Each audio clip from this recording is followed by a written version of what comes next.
Now, writer's block, that's a thing that most authors fear, but a national movement is encouraging writers to step out of their comfort zones and take on brand new challenges. And our Tamani Wooley joins us this morning with more on National Novel Writing Month. Good morning, Tamani.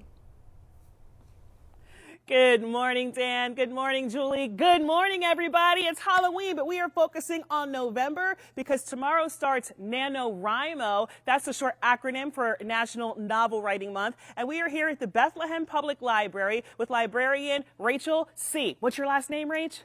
Ciancarelli. See why I had her say it, everybody, to give you some tips and tricks on how NaNoWriMo can help you. Good morning, Rach, and thank you so much for joining us. Thank you for having me. Look at this. Every single book on this table was started by an author who started their transcript during NaNoWriMo. Yeah, we have some really famous authors here. And so what is it? If people are looking at this and they're like, what in the world is NaNoWriMo? So NaNoWriMo is National Novel Writing Month.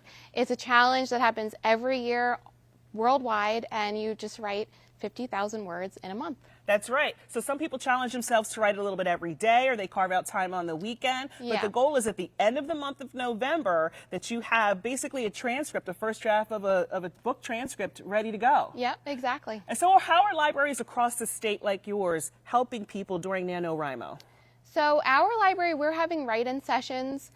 So people can come in and work on their novel. They can use our resources to do research, use our computers to write. We have laptops available to check out, and I'll also be handing out notebooks and pens. Yes, and you had a beginner session also, so that you help people have an outline and kind of know where to start. Yeah, so you're encouraged to check with your local library, because libraries all across the state are supporting aspiring authors, right, to really take NaNoWriMo by the hands and really power through and publish your book. How have you seen it benefit authors? It gives people a space to write. You know, sometimes when you're at home, you just get stuck in that, you get distracted easily, you get stuck in like, oh, I'm home, I'm not going to work. So it gets you out of your house, it gets you out of your element, and you can just sit down and write. Yes, and you can go at your own pace. I know sometimes I've talked to some people who want to write who say, oh my gosh, the thought of 50,000 words is very overwhelming for me. But the thing is to just start, because even if you get through NaNoWriMo and you're halfway done, that's better than not getting started at all. Exactly, yeah.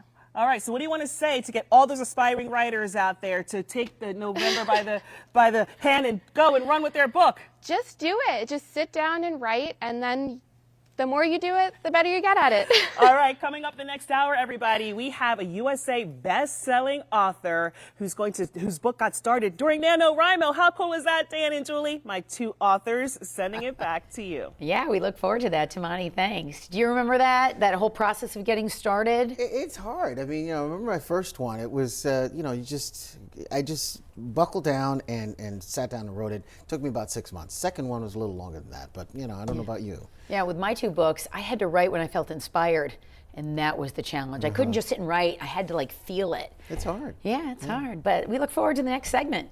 Thanks, Tamani.